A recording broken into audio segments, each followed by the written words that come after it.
Students, welcome to IFS के interview segment में आप सभी का स्वागत है। आज एक और सफल विद्यार्थी, एक और सफल एस्पायरेंट हम सभी के साथ हैं, जो कि आप सभी से साझा करने वाले हैं अपने राजस्थान सेट एग्जाम की प्रिपरेशन जर्नी और कैसे इन्होंने कंप्लीट प्रिपरेशन की और फाइनली इस एग्जाम में सफल हुए। आइए मिल करके वेलकम करते हैं इस इंटरव्यू सेगमेंट के अंदर सुरेखा वर्मा जी का। Surekha Verma ji, welcome to IFS interview segment और आशा करते हैं कि आप बहुत ज्यादा खुश होंगे राजस्थान सेट एग्जाम में सफलता पाने के बाद। Thank you so much, sir. Yeah, sir, really, I'm feeling very good now. And thanks to the whole IFS team to help me a lot. Surekha ji, मैं चाहूंगा कि आप अपने आप को इंट्रोड्यूस करें कुछ शब्दों में। I'm Surekha Verma. I'm from Haryana. And I completed my BSc in Biotechnology from Central University of Rajasthan. Then I joined Savitribai Pune University for my MSc, and then I completed my MSc in Bioinformatics last year. And since last 1 year, I'm preparing for CSIR NET and other competitive exams like SET, DBT-JRF, ICMR. So you're mainly preparing for a CSIR NET exam, but yes, sir. Along with those exams or that particular CSIR NET exam, you are also trying to attempt at least all those examinations which are part of life sciences, है ना? Yes, sir. इसी process में आपने Rajasthan set exam भी दिया और definitely आप सफल रहे, जिसके लिए हम आज यहाँ पर एकत्रित हैं और आपसे बातचीत कर रहे हैं। आपके इंट्रोडक्शन में बहुत कुछ ऐसी यूनिक बातें, हाईलाइटिंग बातें हैं जो बच्चों के लिए बड़े काम की हो सकती है कि सुरेखा जी हैं हरियाणा से, इन्होंने अपनी एमएससी जो है वो राजस्थान से, बीएससी जो है राजस्थान से करी और फिर एमएससी सोचिए वो महाराष्ट्र से कर रही है। और विद्यार्थी कहीं का भी हो, पढ़ने की लगन होनी चाहिए, इच्छा होनी चाहिए कि हमें किसी एग्जाम में सफल होना है, सफलता हाथ लगती है ना। और वो कोई भी स्टेट का एग्जाम हो, बच्चे बोलते हैं कि सर हम महाराष्ट्र सेट का एग्जाम दे सकते हैं क्या? अगर हम किसी और स्टेट से हैं तो आपके सामने का आज लाइव एग्जाम्पल है। तो ये साबित करता है कि आप किसी भी स्टेट से कभी भी कोई भी पढ़ाई कर सकते हो, कोई भी एग्जाम अटेम्प्ट कर सकते हो, सफल भी हो सकते हो। अब आगे बढ़ते हुए हम बात करेंगे कि सेट एग्जाम, क्या सेट एग्जाम को प्रिपेयर करने के लिए या क्वालिफाई करने के लिए आपने कुछ सोच रखा था कि मुझे सेट एग्जाम इसलिए देना है या कोई और वजह है, या फिर और क्या लगता है आपको? Sir actually I like to teach, मुझे टीचिंग लाइन में ही जाना है, इसीलिए मुझे ये था कि कहीं ना कहीं ऐसे सेट हो जाऊं कि जैसे कोई एग्जाम क्लियर हो जाए, तो मुझे इसीलिए सर मैंने उसके लिए प्रिपरेशन किया था। क्योंकि CSIR नेट का और सेट का सिलेबस काफी हद तक सेम रहता है, तो ये मेरे लिए काफी हेल्पफुल था सर। That means आपने ठीक ठाक सोच समझ करके राजस्थान से एग्जाम दे रखा है, क्योंकि आशा करते हैं कि आप सभी विद्यार्थियों को पता होगा जो भी इस इंटरव्यू सेगमेंट को देख रहे हैं कि आने वाले कुछ समय में राजस्थान PSC असिस्टेंट प्रोफेसर्स के वैकेंसीज आएंगे, और जब इस एग्जाम की वैकेंसीज आने वाली हैं तो वही एप्लीकेंट जो है एप्लीकेशन के लिए एलिजिबल है जो कि या तो राजस्थान सेट एग्जाम या तो नेशनल लेवल पर CSIR नेट एटलीस्ट LS से क्वालिफाइड है। तो जाहिर सी बात है, अगर आप नेट क्वालिफाइड हैं तो भी आप एलिजिबल हैं, और अगर आप सेट क्वालिफाइड है, स्पेशली राजस्थान सेट, तो भी आप एलिजिबल है। और इसी एम को ध्यान में रखते हुए सुरेखा जी ने इस एग्जाम को सफल किया। और अब आइए बढ़ते हैं आगे की तरफ कि while doing a preparation of a various examination, as you have said that you are preparing for a CSIR NET, why IFS? Why have chosen IFS for preparation? Sir starting में मुझे IFS के बारे में नहीं पता था। One of my seniors suggested me for IFS. She joined the IFS coaching last year, and then she cracked the exam CSIR NET. She suggested me for IFS. Then I started to watch the videos on YouTube. Then I purchased the course of CSIR NET from IFS. It will be very helpful for me, sir. So क्या लगता है आपको कि आपका जो decision रहा IFS के साथ जुड़ने का, प्रिपरेशन करने का, वो किस हद तक सही रहा? सर ये मेरे लिए पर्सनली एक्सपीरियंस काफी सही था सर, मेरे लिए अच्छा, मतलब मैंने अदर इंस्टीट्यूट्स का भी यूट्यूब पे वो देखा है, पर मुझे IFS का सबसे बेस्ट लगा sir. It was really very nice. Okay, so ये तो काफी ठीक है, लेकिन अब ऐसे सवाल है जिनसे बच्चों के ज्यादा फायदे हो सकते हैं।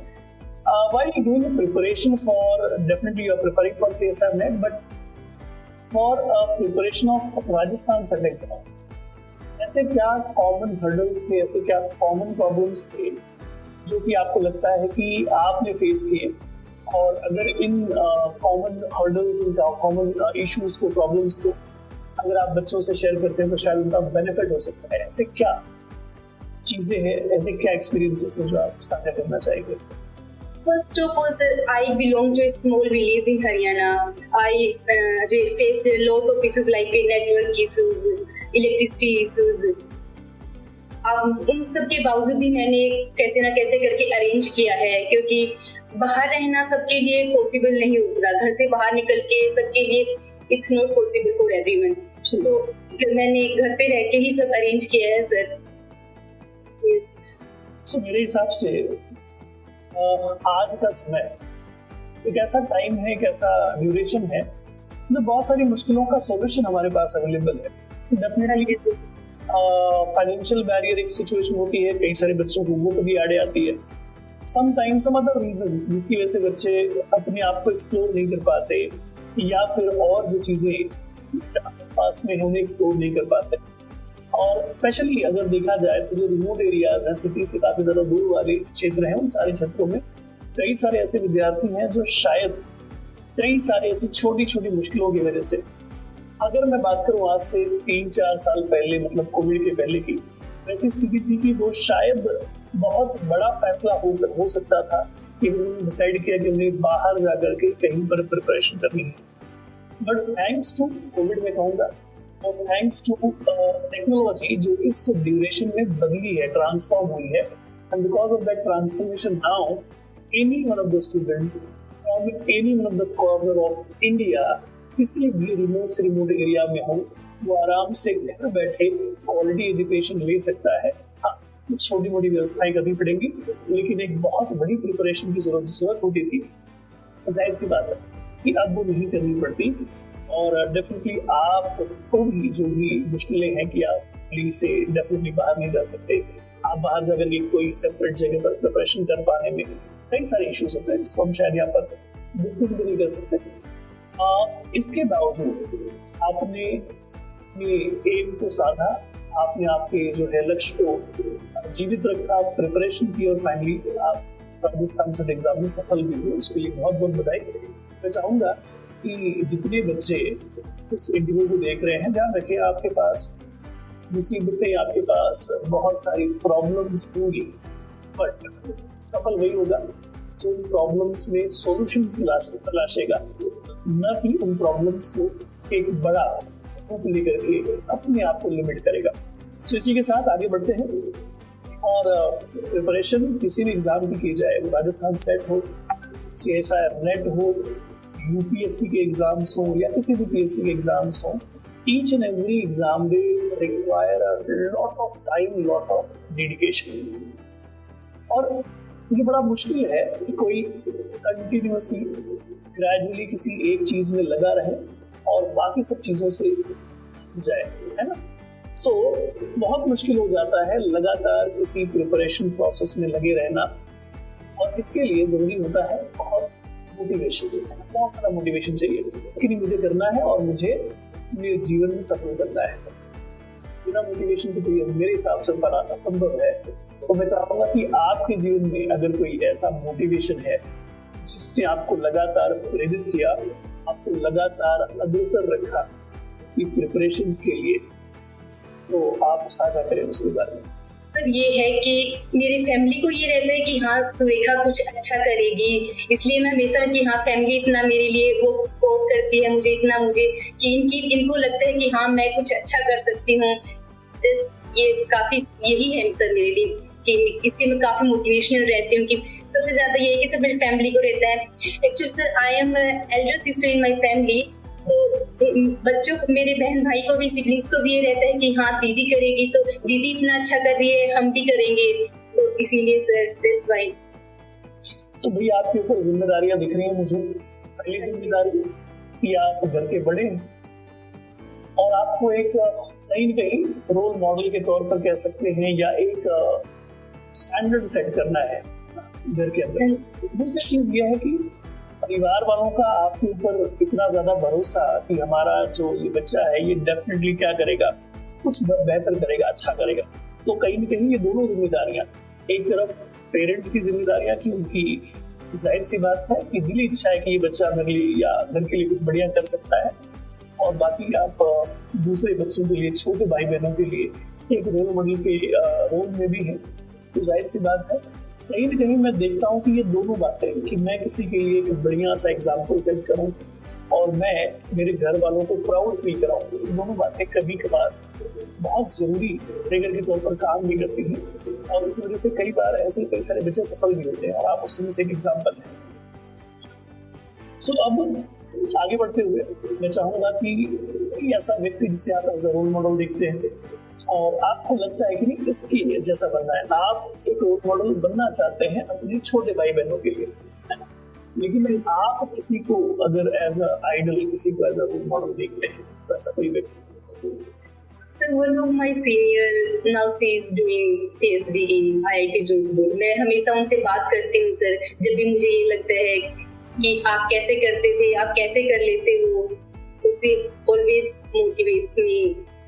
तो आप नाम भी ले सकते हो यहाँ से, वैसे उनको अच्छा ही लगेगा लेकिन अगर आप नहीं चाहें तो कोई बात भी नहीं है ना। लेकिन जरूरी ये है कि आपको क्या बनना है ये आपको पता होना चाहिए, आपको किसके जैसा बनना है, कोई तो एक आइडल होना चाहिए। और जब ये होता है तो आप कोशिश में रहते हो कि मैं उसके जैसा या उस तक पहुंच सकूं, और अगर ये है तो डेफिनेटली आप प्रोग्रेसिव रहेंगे। जब आपको ये लगने लगे कि इतनी अब मैं ही सबसे बेस्ट हूँ और मुझसे बेहतर कोई नहीं है और मुझे किसी के जैसा नहीं बनना है, तो इससे आपकी प्रोग्रेस रुक जाएगी। और मुझे लगता है कि हर एक विद्यार्थी को जो सीखने की और उन्नति चाहता है जीवन में, उसे कोई ना कोई रोल मॉडल जरूर रखना चाहिए, कोई भी आइडल जरूर रखना चाहिए। और जितने भी सफल विद्यार्थी हैं, जब मैं जिससे भी ये बात पूछता हूँ तो कहीं ना कहीं कोई ना कोई ऐसा व्यक्ति जरूर है उनके आसपास जिसने उसे प्रभावित किया, उसके इन्फ्लुएंस की वजह से, उसके प्रभाव की वजह से आज वो भी कई सारे चीजों में सफल है। और अब आगे बढ़ते हैं, और आपकी सफलता का, आपने राजस्थान सेट एग्जाम सफलतापूर्वक क्वालिफाई किया, जाहिर सी बात है आने वाले सारे एग्जाम्स में भी सफल होंगे।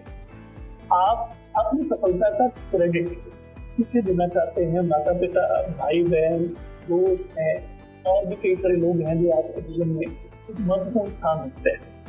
Sir, I'm very thankful to my family who always supports me, and then some of my friends and the whole IFS team. Thank you for that. लेकिन जाहिर सी बात है क्रेडिट सबसे पहले जाना चाहिए घर वालों को, क्योंकि उनके सपोर्ट के बिना कोई चीज, फैमिली के सपोर्ट के बिना कुछ भी पॉसिबल नहीं है सर। फाइनेंशियल सपोर्ट हो, चाहे इमोशनल सपोर्ट हो। बहुत बढ़िया। और अब अंतिम सवाल है, लेकिन बहुत काम की बात है। मैं चाहूंगा कि आप जो भी स्ट्रेटजीज फॉलो करते हैं, जो भी ट्रिक्स, जो भी तरीके आप यूज करते हैं अपनी प्रिपरेशंस में, कोई भी एग्जाम हो, उन तरीकों को साझा करें जो भी व्यूअर्स इस वीडियो को देख रहे हैं, ताकि उनको भी पता चले कि हाँ इन बातों का ध्यान रखना चाहिए और इन चीजों में नहीं पड़ना चाहिए। सबसे पहले तो सर कि डिटरमाइंड होना चाहिए कि हाँ मुझे यही करना है, करना ही है, चाहे जो हो जाए करना ही है। फिर उसके बाद मेरा ये रहता है सर कि ये नहीं कि 10 घंटे की स्टडी, 12 घंटे की स्टडी। सोने से पहले मैं सोच के सोती हूँ कि मुझे नेक्स्ट डे क्या करना है। एक मैं सेट करती हूँ कि मुझे इतना ये टॉपिक, इतना ये यूनिट या ये टॉपिक मुझे इतना कल कवर करना ही है, चाहे उसमें मुझे 2 घंटे लगे, चाहे 7 घंटे लगे, चाहे मुझे उसमें 12 घंटे लगे। मेरा एक टारगेट सेट होता है सर, सोने से पहले मैं उस टारगेट को सेट करती हूँ नेक्स्ट डे के लिए। डिटरमाइंड होना चाहिए कि हाँ कुछ हो जाए मुझे बस ये करना ही है, अदरवाइज तो फिर नहीं करेंगे वो अगले दिन पे चला जाएगा, फिर अगले दिन और ऐड होता जाता है, फिर उस पे अगले दिन और ऐड और ऐड होता जाता है उसमें, तो काफी डिफिकल्ट हो जाता है सर। फिर लोग कहते हैं कल कर लेंगे, लेकिन कल कभी आएगा? जब आप कल पर चीजों को डालोगे तो कल वाला काम भी तो कल पे जाएगा। दैट मीन्स एक समय ऐसा आएगा कि आपके पास इतना बैकलॉग होगा, बहुत बर्डन हो जाता है सर। इसलिए जो जितना है पहले टारगेट सेट करो कि हाँ इतना करना है मुझे, कल सुबह उठते कि हाँ आज मुझे इतना करना है, मेरा यही रहता है सर। तो भाई टारगेटेड लर्निंग कहते हैं इसको, कि आपने ऑलरेडी अपने आप को एक टास्क दे रखा है, आपने एक स्टिपुलेटेड टाइम अपने उस टास्क के लिए फिक्स कर रखा है और आप उस समय में उस टास्क को पूरा करने की भरपूर कोशिश करते हो। हाँ, ये सुनने में आपको लगता है कि इतना पंक्चुअल कोई कैसे हो सकता है, लेकिन याद रखें कि आप जो टारगेट सेट करते हैं, हो सकता है कि वो 100% अचीव ना हो, लेकिन अगर वो 90%, 80% भी अचीव हो जाएगा तो आपका वो दिन प्रोडक्टिव हो जाएगा। और अगर आप ना कोई टारगेट है ना कुछ है, तो हो सकता है वो दिन आप ऐसे ही निकाल लो। तो बहुत जरूरी है कि ऑलरेडी आप 6 महीने में सफलता चाहते हैं, 1 साल में सफलता चाहते हैं, कितने समय में सफलता चाहते हैं, ये तय करें और बचे हुए दिनों को उस हिसाब से बांट लें। और अब सारी प्रिपरेशंस को जितना समय लगता है उतना समय दें, और याद रखें सफलता आपके हाथ होगी। ठीक है, आपको भी मौका मिलेगा हमारे साथ जुड़ने का, और इस प्रकार से जैसे आज सुरेखा जी जुड़े हुए हैं, अपने एक्सपीरियंस साझा कर रहे हैं, वैसे आप सारे विद्यार्थी भी, आप सारे एस्पायरेंट्स भी अपनी एक्सपीरियंसेस साझा करेंगे। और आशा करते हैं कि ये मौका मेरी जिंदगी में बहुत जल्दी आए कि जो जो विद्यार्थी, जो जो स्टूडेंट्स इस इंटरव्यू को देख रहे हैं, वो सारे सफल हों, और सफल होने के बाद मुझे सौभाग्य मिले आप सभी का इंटरव्यू देने के लिए। लेकिन डेफिनेटली वो टाइम आएगा और आप सभी विद्यार्थी जो भी इस वीडियो को देख रहे हैं, इस इंटरव्यू को देख रहे हैं, वो भी हमारे साथ जुड़ेंगे। तो इसी के साथ इस इंटरव्यू सेगमेंट को यहीं पर समाप्त करते हैं। बहुत बहुत धन्यवाद सुरेखा जी, आपने कीमती वक्त दिया, और बहुत बहुत धन्यवाद उन सारे व्यूअर्स को जिन्होंने समय देकर के इस वीडियो को देखा। तो इसी के साथ थैंक यू सो मच।